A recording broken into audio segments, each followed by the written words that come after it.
Hello you beautiful people, this is Abigail the Fangirl and I am here with a jewelry DIY tutorial. So we will be making binary code jewelry, usually bracelets or necklaces. So this necklace that I made is made out of binary code. So the beads, these purple beads represent ones and these black beads represent zeros. And together they can spell letters. So this is actually my name, and I added a little dragon charm to it. And then I had spacer beads to separate the letters from each other so that I personally could distinguish them. If you have a more type A personality, this is a great way to do random beading and also but it not be random beading. Or if you just like coding or anything like that, this is really a perfect jewelry for you. So what you're going to need is 3 different kinds of beads. So while I was planning for this video, I realized that if I'm going to do a binary code bracelet, who better to base the colors off of than Pidge Holt from Voltron. She's like the most awesome person in the world. So I have my green beads, I have white beads, and then I have black spacer beads.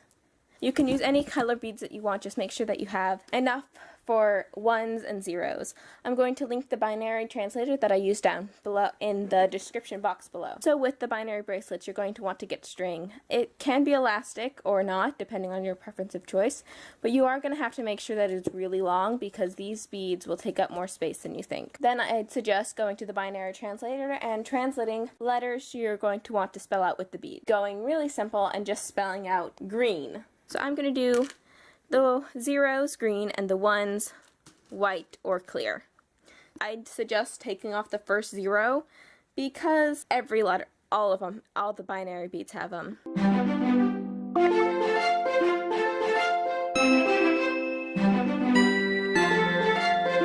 So in binary, each different letter has its own group of ones and zeros. However, there is an interesting thing that uppercase letters start off with 1 1 and lowercase letters start off with 2 1s.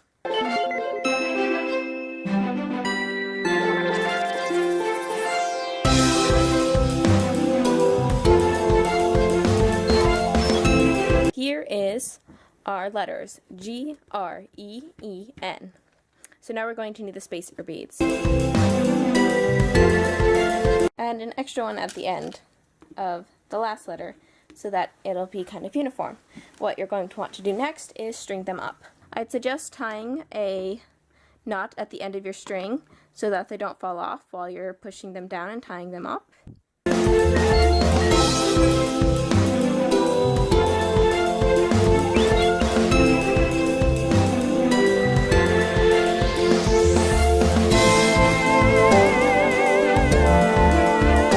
And all you're going to want to do is tie off the ends like a regular bracelet. So this would be, so how you would read it would be G, R, E, E, N. So I think it'd be this kind of bracelet is absolutely perfect for those who want something simple, or if you want it to mean something. And you can use pretty much any kind of bead that you want. Just make sure that you have 2 different kinds of beads for the ones and the zeros, and then you also have a spacer bead so that you can actually see the letters. So this can also be used for a wrist bracelet if you have tiny beads, a wraparound bracelet, again if you have bigger beads, necklaces, multiple necklaces, all sorts of things. Goodbye you beautiful people, I will see you in another video.